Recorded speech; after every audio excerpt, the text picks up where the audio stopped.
it's in Welsh. So I was going to stand a bit further back from the mic and just fake it. So this is from the second book in the Girl Detective series by Gillian Hamer, who's hiding in the back, playing with an iPad. Not really. Detective Sergeant Kelly Morgan filled her lungs and exhaled a long, drawn-out sigh.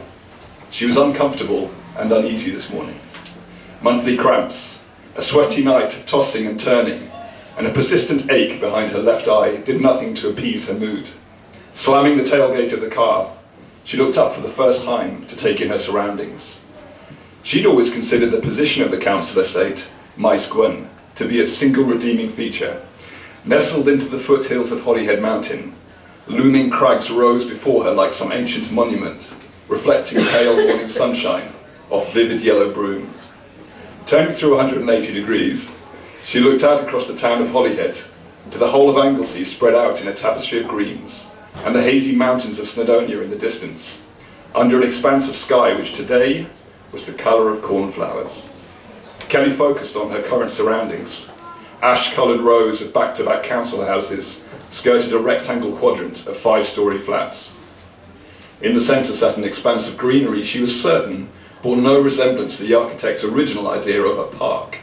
Plastic-looking shrubs and rubbish-strewn grass worn brown in patches around a rusty frame at its centre, all that remained of a row of swings next to 3 smashed benches which had long ago lost their seats, and a jumbled collection of wooden climbing frames bearing the scars of graffiti and burning.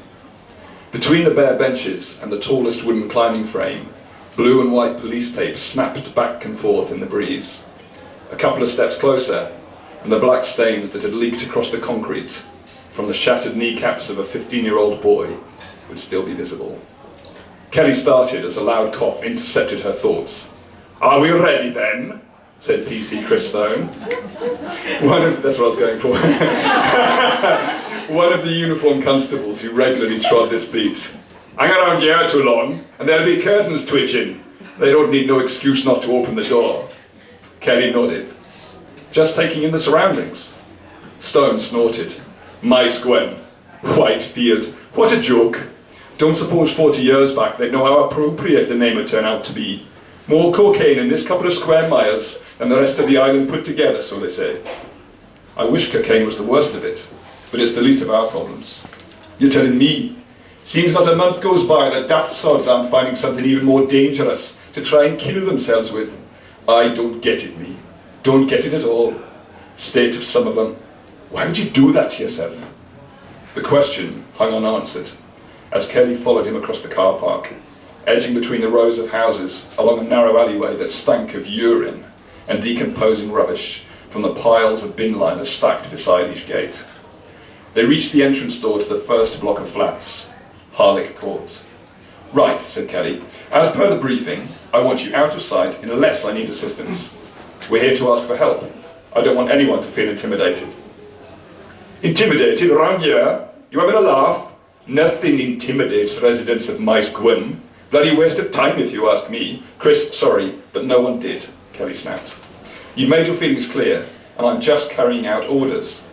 I spent most of yesterday sat beside the hospital bed of a 15-year-old child who may never walk again. Whatever your feelings about him and his family are, he's the victim here. Let's do our best, okay?" Stone shrugged and pushed open the front door. 4 flats lay off a central stairway on each level. Kelly nodded upwards. It was routine to start at the top and work down.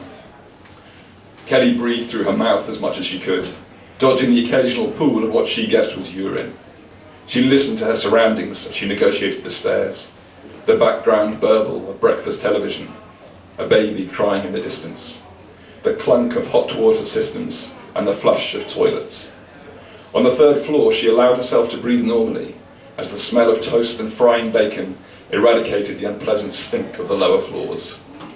Finally they reached the door of flat 20. She opened her wallet in anticipation and consulted the piece of paper stored in its fold. "Stay at the end of the landing, okay?" Kelly whispered. Stone acknowledged her order with a hand gesture and settled back into the shadows. Kelly cleared her throat and rapped on the door.